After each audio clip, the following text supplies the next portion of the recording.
Welcome everyone to Mecha in Minutes, where we talk about mecha for a few minutes at least.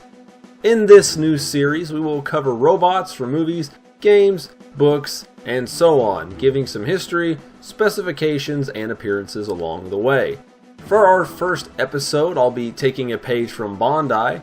Much like their high-grade Universal Century model kit line, we are starting this series off with the RX-77-2 Guncannon from Mobile Suit Gundam, released in 1979. The Guncannon is a limited production artillery mobile suit, standing at 17.5 meters tall and weighing in at 70 tons when fully equipped. Armed with dual head-mounted triple-barreled 60mm Vulcans, two 240mm shoulder-mounted cannons, which it uses for mid-range support fire, and two HEDP or high-explosive dual-purpose grenades, one stored in each leg.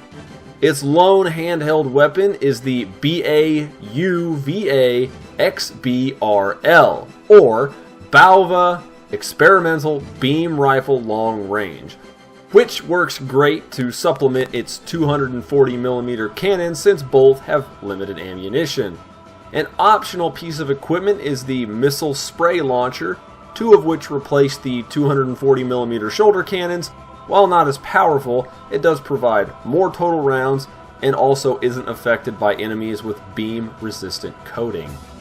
Because its intended role in battle is at range, it was never given any kind of melee weapon, which has put the suit and pilot at an increased risk when not at an optimal range. The suit is also more heavily armored with Luna titanium than the Gundam itself, which also makes the Guncannon much slower. The Guncannon was one of three prototype mobile suits, alongside the Gundam and Guntank, developed by the Earth Federal Space Forces as part of Project V. That being the Federal Forces Mobile Suit Development Project.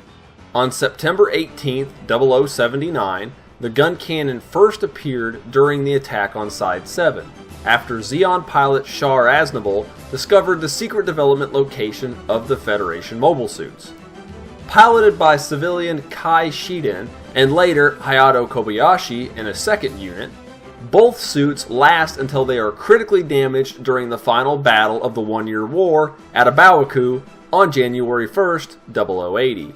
The Guncannon was one of only three V-Project mobile suits to be mass-produced in limited numbers, with there being somewhere around 12 plus suits in total. The RX-77-2 was not the first model of the Guncannon, having many variations, predecessors, and descendants, but we will mention just a few here. The suit being based on the RX-75-4 Guntank and RX-77-1A Guncannon A, with variants and follow-up models being the RX-77D Guncannon mass production type, RGC-80 GM Cannon or Gym Cannon, the RX-78-1 prototype Gundam, and finally the RX-78-6 Mudrock.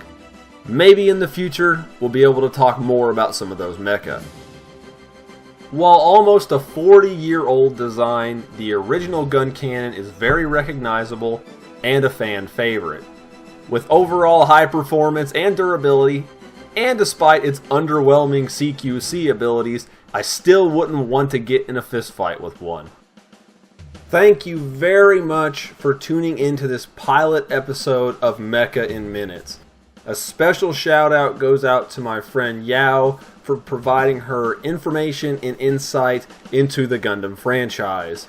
If you don't mind, please let us know what you liked or didn't like about this episode, and if you'd like to see more. Thank you again very much, and we will hopefully catch you next time.